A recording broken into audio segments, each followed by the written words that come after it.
Dana here, welcome to my vlog. And this will continue it. Get the thing out of my way here. Man, one camera's freaking battery's dead. The other camera's freaking memory is full.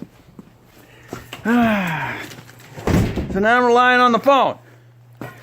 So I can finish this chapter in replacing the stud on the Ford Explorer.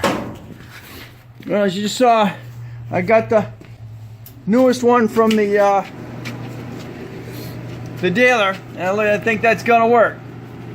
So what I'm doing right now is I'm just cleaning out the old oh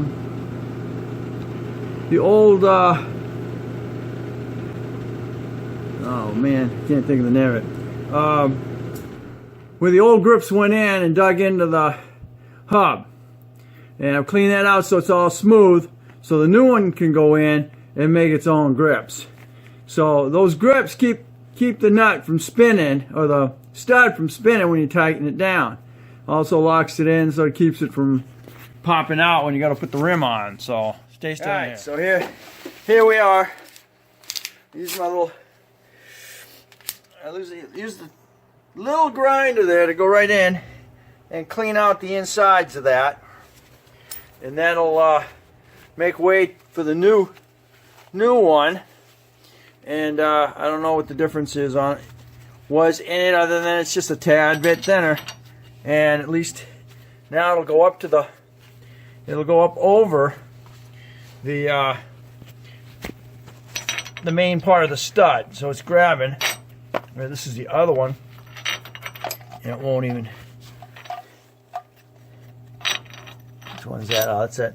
That's the skinny one, and it's like the 5.9.59. So I need to get that in there. We'll pull it through, and I can move on with life here. Stay tuned. All right, here we are.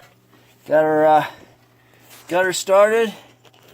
She is starting to pull through. So I think I finally got the right one. What a pain this has been. All right, just want to get a quick view of it coming in. As you can see, I got just a little more draw, and it'll be flush. Be flush with the wheel hub, and I will finally be done with that. And I use this as a larger washer, or larger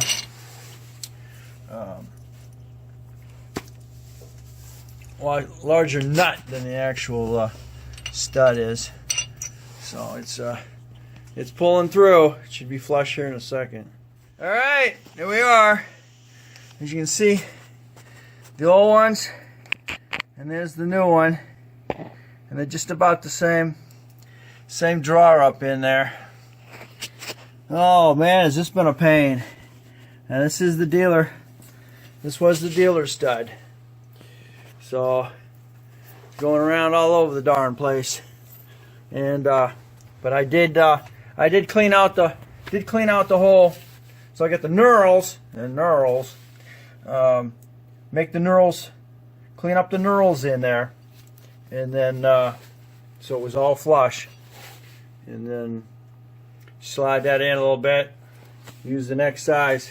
Use a little bigger nut than the actual bolt itself, and then draw it up with the impact. So there we go. That was a 100-mile drive for a stud, and in the end, probably been better off just going to the dealer. But anyway, or you can always. But anyway, we're all done, and now I can go put the parking brakes, quote quote, back on and get her ready for the road. Yeah, next thing we're going to do, we're going to go ahead and put the parking brakes on, and fairly simple. It's got your big spring at the top, little spring at the bottom, You got your two center pieces that go in there. Alright, here we go. Kind of bites because I don't have my other cameras. One's got memory that's full, and the other one the battery's dead. So I'm having to do this kind of like step by step with my camera on my phone. So these are all the parts that you get in the box. So you're gonna have to put your adjuster together just like so. And you get your little spring tensioners, which will go on the outside, your big spring on top, and then your little spring on the bottom. And they're going to go in there just like that, because they're going to go up here and they're going to slide right over the top of here for your separation. And you got your bottom, which has got your little tensioner is going to go like that and across to this one. And then you have a spring that's going to pull it together. So stay tuned. Found a little pain. Okay, here's your put a little spring tension on there once you get the shoe on there.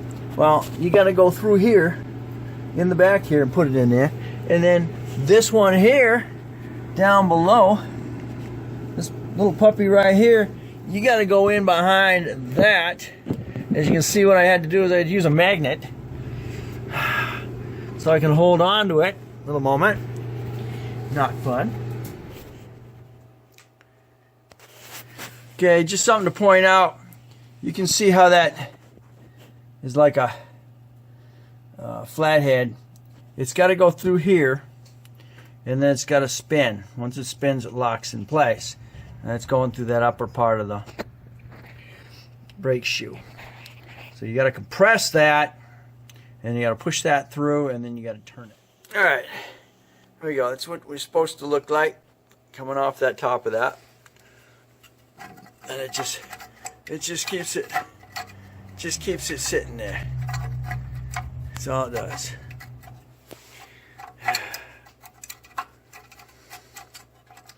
Just the spring-a-lang. It keeps it against that and good to go. Now to do the other side. All right, here we go. That's how that spring goes, is down underneath there, locks in there. So basically, that's why I wanted to get this one side locked up and then get that spring on there, and then pull it up and over, and then pound it down underneath there. So now that's locked. Now I got to get that back under, get the one on the back side of this one done, because it's back here, which is a pain in the butt. It's back in here. You'll feel a hole, and that sucker's sitting inside. Got to be sitting inside of it, and then use the magnet to hold it in place until you can get that spring locked on. I got to tell you, that's being a pain in my butt, because it's fortunately the hole I need is right there. Where are you? Where's my... Oh, here you go. Hole's right there. You got to go back here. Got to go back behind there, and then get it through the back side there. Okay. As you can see, I got this one is where it needs to be. Now this side, once you get your adjuster installed down there, and you get your springs in line, see what happens is those springs are going to pull it back this way. So that's what that spring does, is it keeps it up against the vacuum plate. So right now I'm fighting to get that through that hole, because it's got to go through this stupid lower support. Drag brace, I guess what I call it, but it's got to go back. You know, it's got to go back in here, and then it's got to come out here, and you just can't get your fingers on it. So you got to do everything with a frickin' something that's extended. And in this case, I'm using a magnet. Let's see, I'm fine with that doggone. I got a splinter. somewhere here, and I got a splinter in my finger. So it's a good idea to wear gloves, but the problem is everything's kind of fine, so you gotta